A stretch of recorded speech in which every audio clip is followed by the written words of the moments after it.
Assalamualaikum warahmatullahi wabarakatuh dan selamat sejahtera. Selamat datang ke channel TV PSS SMK Seri Gombak. Saya Nik Fatia Amali, pengacara anda dalam program Jom Membaca selama 10 minit peringkat negeri Selangor tahun 2026.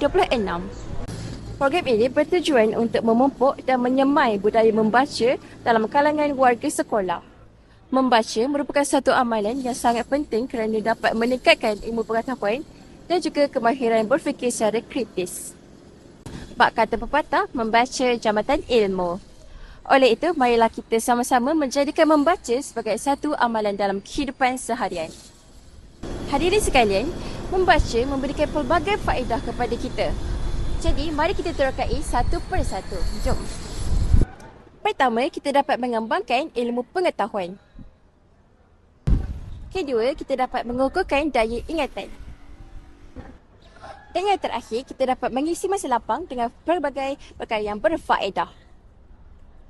Selain itu, terdapat pelbagai bahan bacaan lain yang kita boleh pilih. Antaranya ialah buku cerita, novel, majalah dan juga komik. Dengan memilih bahan bacaan yang menarik, aktiviti membaca pasti akan jadi lebih menyeronokkan. Rakan-rakan sekalian, luangkan sekurang-kurangnya 10 minit sehari untuk membaca. Amalan yang sedikit tetapi konsisten mampu membawa perubahan yang besar dalam kehidupan. Ingatlah, orang yang berjaya, mereka sentiasa berusaha dalam kehidupan.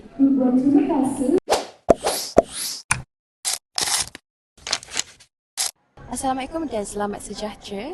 Jadi pada hari ini kita nak temu ramah tentang program Jom Membaca selama 10 minit bersama dengan Cikgu Teh Zakaria. Okey Cikgu, boleh saya temu ramah Cikgu? Boleh. Okey. Pada pendapat Cikgu, apakah kebaikan program ini kepada pelajar? Okey, sebelum tu saya nak ucapkan terima kasih dan tahniah kepada pihak menganjur kerana berjaya menganjurkan program Jom Membaca selama 10 minit ini. Okey, pada pendapat saya, program Jom Membaca ni sebenarnya dia banyak memberi kebaikan. Okey, salah satunya adalah kebaikan menambah ilmu pengetahuan. Okey, apabila kita membaca, sebenarnya kita banyak ilmu pengetahuan yang kita akan dapatlah daripada bahan bacaan yang kita baca tersebut. Selain itu, apabila kita membaca, sebenarnya kita dapat meningkatkan kemahiran bahasa dan juga meningkatkan kemahiran ataupun menambah kosakata bahasa yang kita baca tu. Okey. Dan yang ketiga, sebenarnya dengan membaca, dia sebenarnya melatih minda, okey, untuk terus fokus dan juga mendisiplinkan diri kita. Okey. Soalan seterusnya, Cikgu rasa wajar ke program ini untuk dilaksanakan pada masa akan datang? Ya, pada pendapat saya, program ni bagus dan harus diteruskan pada masa akan datang. Cikgu ada apa-apa nak share ke? Okey, saya rasa bagus program ni diteruskan dan program ni mestilah ditambah baik dari masa ke semasa dengan lebih banyak masa ditambah.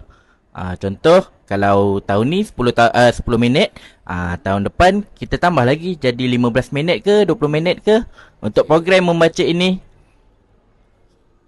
Itu saja. Itu saja. Terima kasih Cikgu.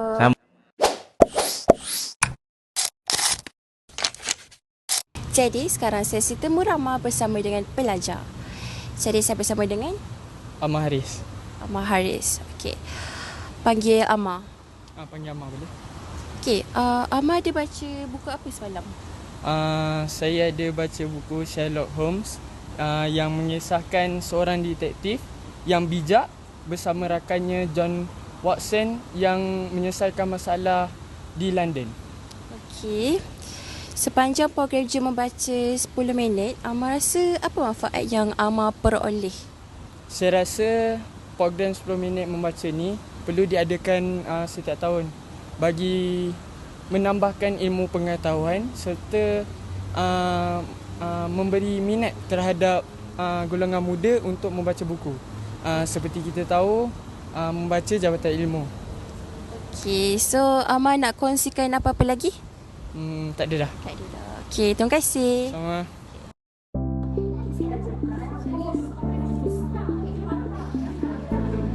Akhir kata, marilah kita bersama-sama menyemarakkan budaya membaca dalam kehidupan seharian.